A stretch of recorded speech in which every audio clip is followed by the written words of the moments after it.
Welcome back our channel friends. இன்றைக்கி நம்ம Kumbakonam special Kadapa தான் செய்ய போகிறோம். வாங்க எப்படி செய்யலாம் பார்க்கலாம்.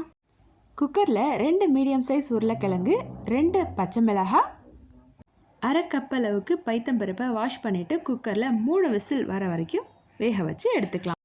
இப்போது ஒரு மிக்சி ஜாரில் 1/4 கப் அளவுக்கு தேங்காய், 2 டீஸ்பூன் அளவுக்கு சோம்பு, காரத்துக்கு தேத்த மாதிரி 2 பச்சை மிளகாய், தண்ணி சேர்த்துட்டு மைய இதை அரைச்சி எடுத்துக்கோங்க.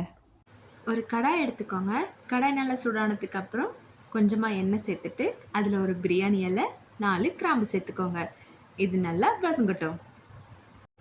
கூடவே 2 பச்சை மிளகாய், கட் பண்ணி வச்சுருக்க பெரிய வெங்காயம், இதையும் நம்ம இது கூட இப்போ சேர்த்துக்கலாம்.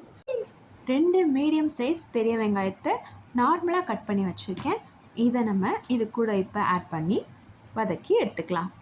இது பொன்னிறமாக ஆகிற வரைக்கும் நல்லா வதக்கட்டும். வெங்காயம் நல்லா வதங்கினதுக்கப்புறம் கூடவே இது கூட நம்ம தக்காளியும் இப்போ கட் பண்ணி ஆட் பண்ணிக்கலாம். காரத்துக்கு இதில் நம்ம தனியாக மசாலா எதுவும் ஆட் பண்ண போகிறதில்ல. அதனால் உங்களுக்கு எவ்வளோ காரம் வேணுமோ அந்தளவுக்கு நீங்கள் இதில் பச்சை மிளகாய் ஆட் பண்ணிக்கலாம். இது ரெண்டும் இப்போ நான் வதங்கினதுக்கப்புறம் மஞ்சத்தூள் கொஞ்சமாக இதில் ஆட் பண்ணி நல்லா மிக்ஸ் பண்ணி எடுத்துக்கலாம். அடுத்தது நம்ம வேக வச்சுருந்த பருப்பையும் பச்சை மிளகாயும் இதில் ஆட் பண்ணிக்கலாம். உருளைக்கிழங்கை நான் தோலோடு அவிக்க போட்டிருந்தேன். அதனால் இதை தோலை எடுத்துட்டு நம்ம இது கூட ஆட் பண்ணிக்கலாம். இது நல்லா கொதிச்சு வரப்போ தேவையான அளவுக்கு நம்ம இதில் உப்பு சேர்த்துக்கலாம். உப்பு சேர்த்து கலந்ததுக்கப்புறம் ஒரு கொதி வரட்டும். ஒரு கொதி வந்ததுக்கப்புறம் நம்ம அரைச்சி வச்சுருந்தோம்ல தேங்காய் விழுது, அதெல்லாம் இது கூட நம்ம ஆட் பண்ணிக்கலாம். தேங்காய் விழுது அரைக்கிறப்பே உங்களுக்கு எந்த அளவுக்கு காரம் வேணுமோ அந்த அளவுக்கு நீங்கள் மிளகாய் ஆட் பண்ணிக்கோங்க. எனக்கு எந்த அளவுக்கு காரம் வேணுமோ நான் அந்த அளவுக்கு மிளகாய் ஆட் பண்ணியிருக்கேன். உங்களுக்கு எவ்வளோ தேவைப்படுதோ அந்த அளவுக்கு நீங்கள் இதில் மிளகாய் ஆட் பண்ணிக்கலாம். இந்த குருமாவில் நம்ம எங்கேயுமே வரமிளகாய் ஆட் பண்ண மாட்டோம். அதனால பச்சை மிளகாய் மட்டும் ஆட் பண்ணிக்கோங்க. அதுதான் இன்னும் டேஸ்ட்டாக இருக்கும்.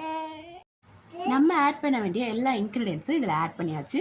இது நல்லா கொதிச்சு வரட்டும்.